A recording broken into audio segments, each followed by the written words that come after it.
Studying, studying, studying. It's just one of those things you have to do in order to pass.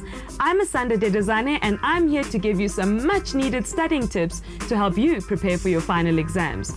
While we all know studying is personal, we all study in different ways, but I have some really cool tips for you that will help you stay prepared for your final exams. Well, here it goes. Tip number 1, planning and scheduling. Use planning tools such as a calendar, a diary, or an electronic device. Take time to plan your time and stick to your schedule. Tip number 2, exam timetables.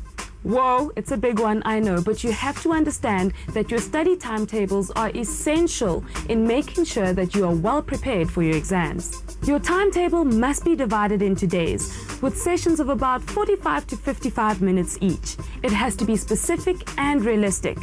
For example, list the subject you want to study and the section you're looking at, and then anticipate how long it's going to take you to complete it.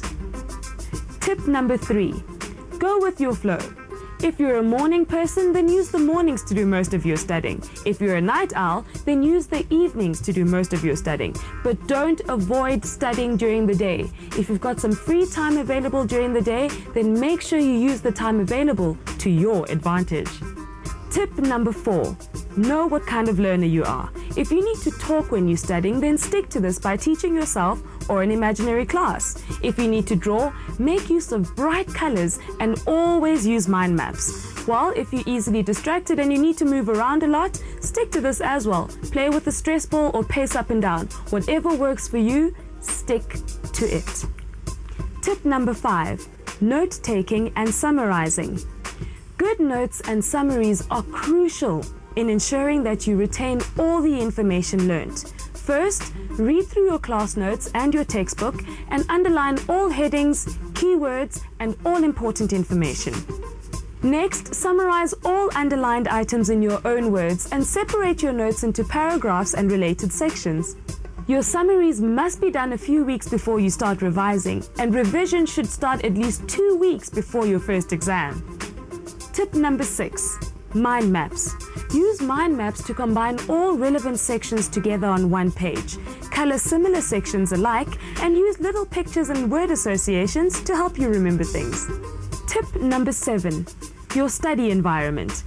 Always study at a desk and make sure you have a comfortable chair where you can sit up straight. Don't lie down or slouch, none of that. And then after that, make sure you have good lighting and enough fresh air circulating in the room.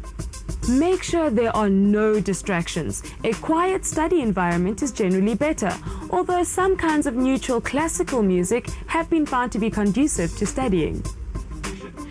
Consider getting an essential oils burner that will fill the room you're studying in with aromas that will help you stay alert and feeling fresh. Citrus oils like orange, citronella, and lemon, as well as oils like rosemary and lemongrass that will help you stay attentive while you study. Tip number 8, study sessions. These should be about 45 to 55 minutes each, with a 15-minute break in between. And when you're on your break, make sure you leave the room you're studying in just to give yourself some fresh air. Tip number 9, test yourself. Try and get hold of past exam and test papers. Set aside some time and test yourself under exam conditions. Use a stopwatch to time yourself. Once you're done, take the memo and mark yourself, and then focus on the areas which you were uncertain of. Consider asking a family member or a friend to quiz you on the work you've covered. Alternatively, you can explain the work to someone else just to make sure you understand it correctly. Tip number 10, don't fear what you can't avoid. If there's an area of work that you know you're going to be examined on and you know you're a little shaky on that area, focus on it and conquer it. There's no other way. It's better to be prepared than to be in denial about the inevitable. That's it for now. I hope you can use these skills in your study sessions. Well, from me, ciao guys.